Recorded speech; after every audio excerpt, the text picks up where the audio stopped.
This paper has been, it's been refereed and it's published, it's online. I don't expect you to have all read it, but we do want to do something you should never do at a conference, and that is do a live demonstration. So I want to try and get through my part of the paper fairly quickly and then hand over to Peter, who will take us through the live demo, which we believe is going to work. We have internet stability, we believe. The genesis of this, the work we're going to talk about, really dates back to 2004, when what was the Australian Science and Technology Heritage Centre, which was the successor to the Australian Science Archives project, which I started in '85, which is the predecessor of the eScholarship Research Centre at the University of Melbourne, which I am now the director of. In 2004, following the lead of the National Archives, we looked at the possibility, because we went over a technology threshold, of being able to fully digitise a personal or family manuscript collection, or an archival collection, and to make it available online. Now, we were able to do that, and it's the Brown family collection, and you'll see a reference to it later on. But we realised at that moment that there was something wrong.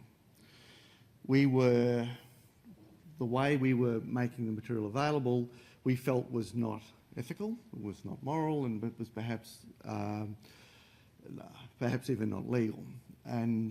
But we let it go as an experiment to see what would happen. Now, for various interesting reasons that we discovered sort of down the track, when we allowed a number of years to pass and we went back and looked at it, new emerging technologies to say, is it possible to actually make archival materials available via the web to researchers in a way that is both moral, ethical, and meets, it's within the legal frameworks of the country in which we work, and perhaps even globally. The reason we didn't get into trouble in the first place was because in digitising the records, we had placed them, we'd made them available online, but it was only the metadata in the finding aid to those records that was discoverable by Google. The images of the records themselves, and there was no OCR associated with them, was completely undiscoverable by Google. And so in a sense we had accidentally built a wall between what should have been private and what should have been public. And so that was in a sense the dilemma we were facing. And so we've been thinking about that and how to deal with it, and in a sense waiting for technologies to emerge that would enable us to take that next step and make archival materials much more widely available using web technologies. But the question was, was it actually possible to do it?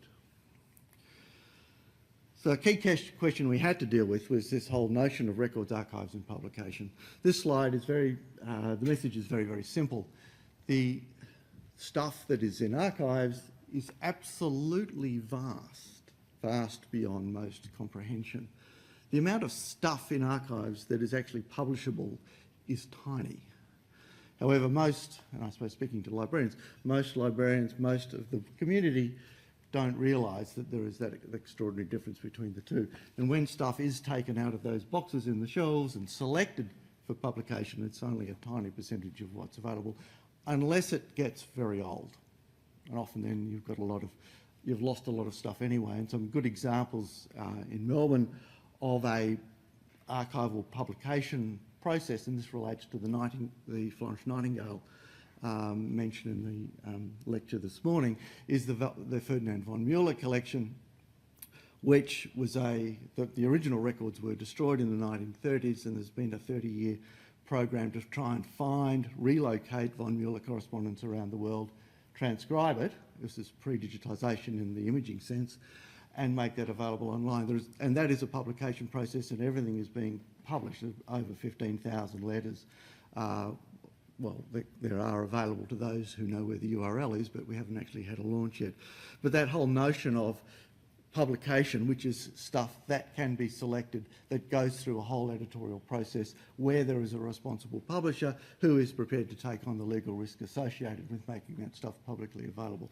That is the core understanding that we have to deal with. The thing about archives is that you really have no idea what you're going to find.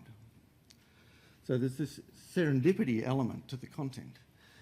And the role of the archivist is to preserve the recordness of the stuff, which means that you're not acting as a publisher from the very beginning. You're acting as an agent that is there to preserve the evidential quality of the materials, the recordness of the materials, not how they might be used in some form in the future. I sort of found this slide on the web and I thought it actually captured quite nicely in a very, very sort of iconic way about sort of the notion of there being an event, this thing on the left, which may have a number of entities or agents that are involved in that event, and then traces, bits of record and stuff are taken by those agents as part of that activity, and they're kept in their own system. So any event of which there are records will exist in multiple places for multiple people and multiple forms, and the longevity, the keeping of those records, is entirely at the whim of the world in which they find themselves, and so some will be kept, some won't be kept, and this is sort of saying that through time, yeah, a lot of them will disappear, and you end up in the archival space with just these odd traces of things which are the records of stuff that has happened in the past. So you've got this whole notion of multiple variables at play simultaneously, and I think it's probably one of the reasons why I found working in archives so intellectually challenging and interesting, is that those variables never go away. In fact, they get worse as the stuff gets older to a certain extent. And it's a space that I have described as what I've called Sartrean space, because it's named after Jean-Paul Sartre, and it's about human variability, about how things you have diachronic and synchronic variability, and human beings are extraordinarily good at not being machines. And thank goodness for that. But that's the space that archivists play in, and why there is a challenge around making archival materials available via the web without publishing it, i.e. there's got to be some mechanism by which the process is contained. The traditional archival reading room was the way in which material, physical material, archival materials were made available. It was a place of control, a place where you had to sign in, you had to identify yourself, you had to get a reader's ticket and all those sorts of things, and you either signed up consciously, directly or unconsciously, to a set of rules or norms or expectations, normative behaviour that went around having access to archival materials for your research purposes. So when thinking about how we might do this on the web and thinking of the issues surrounding control and management and platforms and those sorts of things, we actually went back to some of those normative expectations that had become accepted within the archival reading room, saying, well, in some way we need to be able to replicate that sort of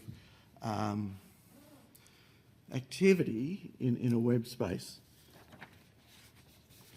What we didn't have, because we're just a small research centre, was access to a large amount of money and a large platform, say like Ancestry or others, where they actually control this activity by having people come into the platform, pay money, sign up, log in, all that sort of stuff. I said, okay, there are quite a few examples of that sort of approach, but that we couldn't build that sort of activity on with the materials and the funding we had. So we were looking at another way that it might work, particularly for small archives and as an open and more generic service. And we then get to the dilemma, in a sense, which is, for those New Zealanders and Australians who know about John Clarke and Fred Dagg and the Socratic paradox, it's I cannot recommend more highly. There is one page of text here that I think everybody should read and understand, if they can possibly do that. But it's basically, you know, as he says, the argument here is that you, in a sense, you can't learn things unless you already know them, which is actually an idea that occurred to me when I was about 11, but I had no idea it was the Socratic paradox at that time. But the dilemma that we've got in this, the Socratic paradox we're trying to deal with, is that we've got these archival materials. We actually don't really know what's in them. We don't know what sort of variables they contain. We don't know what sort of third-party information they've got. We don't know what sort of copyright violation material might be there. We don't know all sorts of things about the content. There's this serendipitous aspect around the content, which is necessary for keeping the recordness intact. So we've got this thing of how can people make a decision about whether or not, despite no matter how good our metadata is, whether it's actually worth them getting these materials as part of their research. And so there's a real dilemma. How do we sort of try and sort of work through that? And that gets us to the, okay, I'm nearly done. No, I'm not. I'm not even close. Our key question is, can we use digital web technologies to connect readers to archival materials? Very quickly before we get to the demo, which is of the Digital Archives Delivery Service, we've got the 4 Ds, which we sort of, in analysing the system, there's discovery, there's decision making, there's delivery, and there's documentation. Discovery, an online finding aid. This is actually the first entry from the Brown Family Guide, which is Series 1, Number 1. And in the olden days, you click the image button and you could just then page through the file as if you were sitting in a reading room, but without any further information. It was just there. The delivery service itself is the place where decision-making happens. And this is, so technically it was in a sense not difficult to come up with a way that we could connect the reader, the user, to a way that they could actually get the records. But it was, how do we deal with that Socratic paradox? How do we actually show them what sort of stuff that they're going to be getting and whether they really want to get it, also the conditions under which they're going to get the stuff, without actually them being able to read the stuff, because that would violate all of the publication rules that we're trying to get around. So anyway, we've got a little visual informatic which enables you to see the nature of the scope of the content, plus there's a content notice, there's access conditions, usage conditions, and then a very simple mechanism just via email where you can request the items, and there will also be a information privacy notice there as well. Basically, the delivery is done via RNet file sender, Cloud Store file sender, and Peter will talk about that as part of the demo. We were not able to even consider how we might build this until the API to file sender was working, and we actually worked with them to achieve that, which was excellent. And the other key bit was that the documentation that comes with file sender means that everybody has records of what has actually happened in that transaction, which was extraordinarily important to us. So I'm going to hand over to Peter. Wow, you've missed so many slides, Gavin. I think you should stay up here and narrate. So Gavin's mentioned file sender, and the system that we've put into place is actually 2 discrete systems. One is file sender, of which we were originally using to send people archives. It was a very manual process, and I'll show you what file sender is.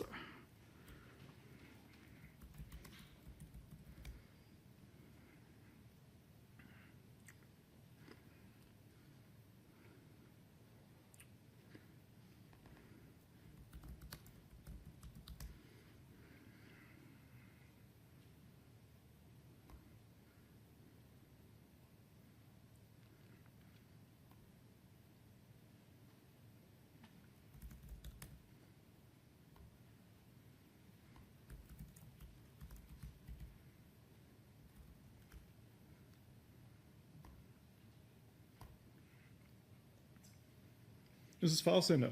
We select a file to upload. We put in recipient's email address, subject, and just some plain text.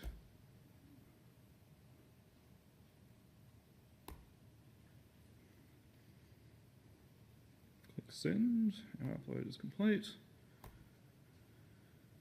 I'm now the recipient. I'm looking at my inbox, and hopefully within the next 10 seconds, I've got an email. And I've got an email saying, click on this to download this archive. We put our message there, and we can download it. What we've built in DADS is an extension to File Sender. So here's Brown archive. Gavin, if you want to narrate. Okay. So we've got an inventory listing, and if you're a researcher, you might go, aha, I'm interested in the records from Ian's death. And we've got a digital archive delivery service here. We've got a preview, and the images aren't great, but we wanted to give people some sort of impression of what they were getting. But they haven't yet agreed to our access conditions or usage conditions, so we can't give them everything. So we've tried to come up with these previews as like a Goldilocks to give them some sort of impression of what the archive is, but we can't give them the full archive. As Gavin mentioned, we've got access conditions, usage conditions, and the only thing you need to do to agree to these conditions is put in a viable email address. So I'll do that now.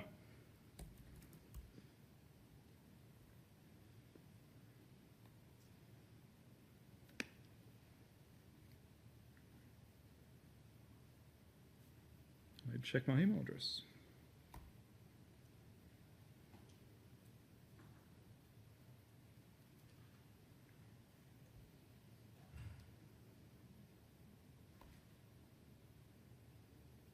There we go, we've got a 21.7 meg download link, so I'll download that.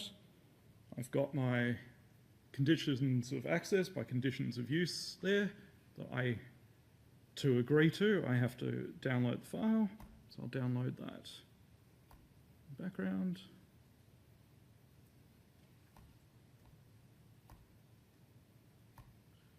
And this email here is actually what's sent to the archive owner or the custodian saying that this person has downloaded this file. This is for the archive owner's records, I guess. And if we look at what we've downloaded, we've got a PDF, and what we wanted to do was keep this collection or this archive intact as one.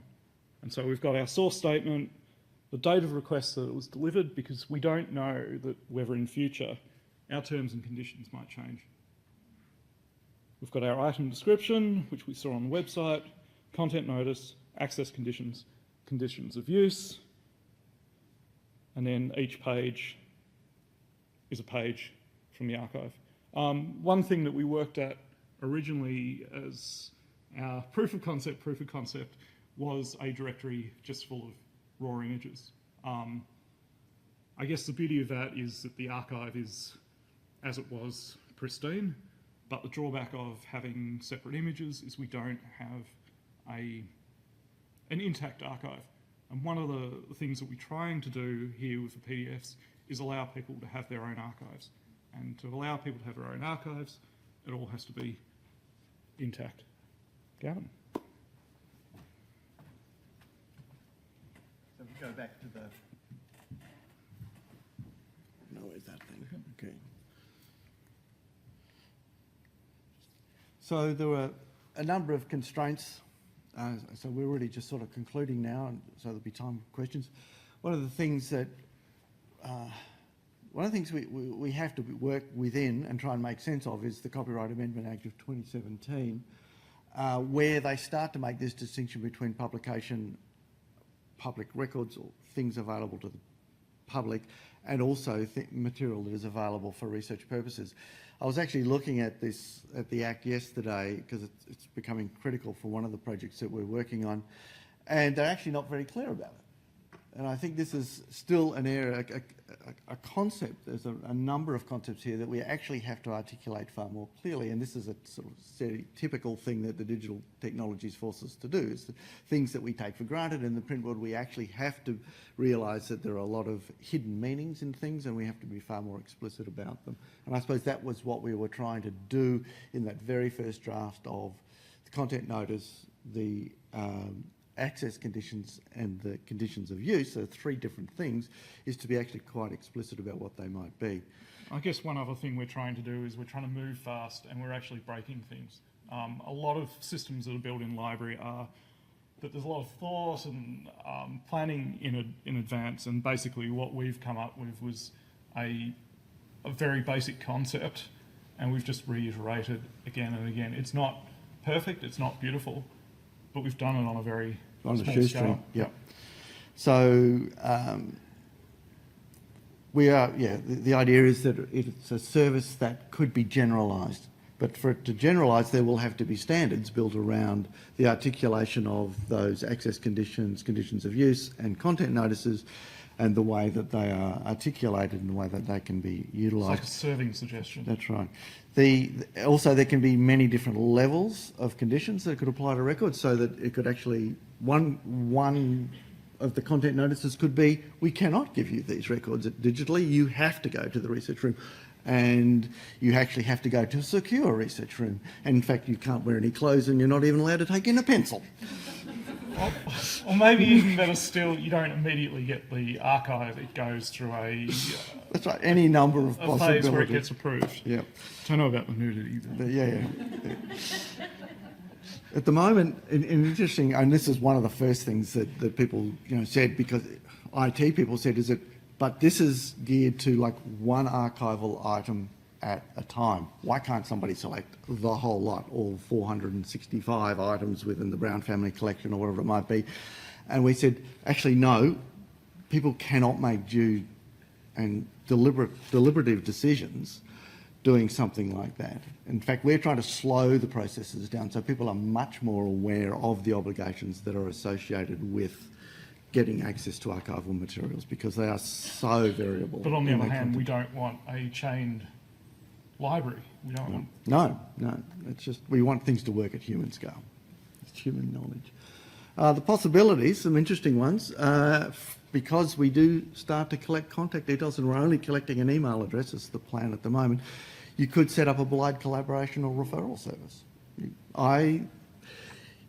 We could be looking at, say, the Brown family stuff and find, there are 14 people who have accessed the same item in the last 2 weeks. We could then contact them and say, are you interested? We can say 14 people have contacted, have looked at the same stuff that you've looked at in the last 2 weeks. Would you like to know would you like to be in touch with them? And that way we could, and if they say yes, and there's a group that say yes, then we can put them in touch with one another.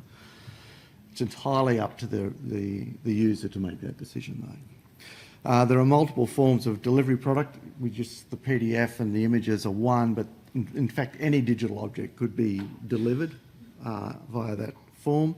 The standardised conditions and access that we talked about before.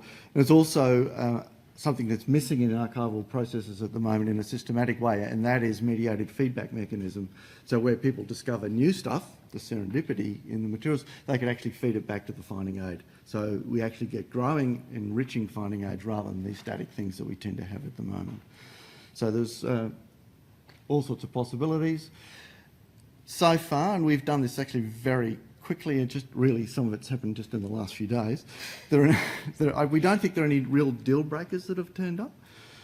We recognise that going from a proof of concept and minimum viable product to actual service is a significant step, but we've got, I think, a proof of concept.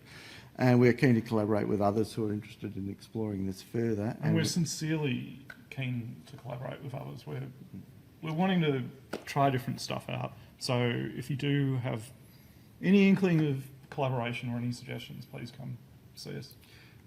And we'd like to thank Ingrid, because she came to a meeting at Melbourne University in the digital scholarship space. I had a pencil and I had my clothes on. And I was just describing to her how this is what we've been doing, but this was a major piece of archival information infrastructure that was missing, that was really holding back the way archives could be used in the digital age. And we talked about how we'd been using File Sender, and if only there was an API. She said, we're building one right now. And so that's how this got started. So thank you very much.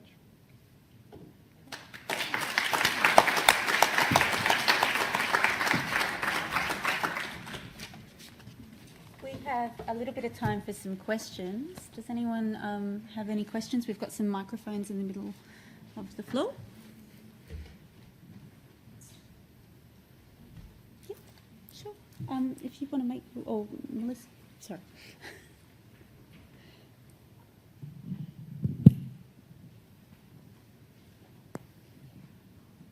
I just want to know, sorry for my ignorance, but is this collection closed to just Melbourne University researchers, or it's an open? It's completely open. In fact, you know, you can go to Google and you can actually find the guide, and you will see all of the as digitised records. They are actually still online. We haven't actually taken them off. But once we feel that DADS is actually working, we will take them off, and the access, but it'll be open to anyone. And so do the items have like Creative Commons licensing or licensing so that, like it seems like you just you find your record and then you send the actual... Creative Commons works for published material, doesn't work for archival material, which gets back to a much longer paper I probably could give about that whole... What I proposed in 2012 when I spoke to the International Council on Archives Congress on this was that we need an archival commons set of licenses, which could be that standardised set of like levels of access, which I think, you know, it might take a generation to get to that, but I think that's something we need to work towards. Because potentially this collection could be part of curriculums, couldn't Absolutely, it? yep. That's great, thank you. Thank you.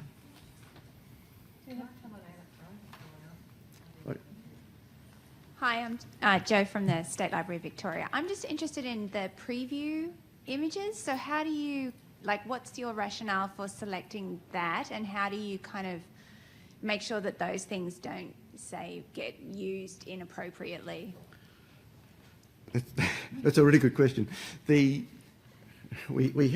have some interesting discussions about the value of the preview. The preview is a single image that has been taken from the thumbnails, and it is such a resolution that you cannot actually read anything. What you can see is how many pages there are, the document forms that exist within the collection. So if we went through that, you would see that, oh, there is the file cover, there is a typed document, there is a notebook, there is a photograph, there is something, and that is in its, you know, an expression of that variability. It's the gestalt that we've been talking about. So one of the things is if I throw 5 coins on the table, like that, you'll know that there's like 4 or 5 coins on the table, whereas if I put 40 or 50, you'll go, you know, there's a whole stack of coins. It's this unspeakable gestalt that you get the idea, the vibe, the constitution, whatever, of those images, but they're not big enough to get anything usable out of, and that's something we've been talking about, the Goldilocks of, are they big enough or are they small enough? Are they big enough to be usable to get that gestalt versus are they small enough to protect our rights, because those people haven't yet agreed to those conditions of use or access. Because, you know, when you go to a bookshop or into a library, you get an item, you can look at it, you see how big it is, and you can sort of flip through and you can see whether it's got pictures in it, all that sort of stuff. You can't do that, you know, if you take that away. And so how can we get that same sense? And an archival item is so variable. It could be 1 page, it could be 1 photograph, it could be 150 pages. In fact, we've been doing a whole lot of work for CSIRO on a history project at the moment with a lot of their archives, and the average is about 173 pages per item. But you need to know, you know, am I getting a little thing or a big thing, and is it, what's the different document types? Am I getting something with lots of brown paper, which indicates it's probably old, whereas if I'm getting something with, you know, white paper, it's probably new. It's that sort of stuff that we want to express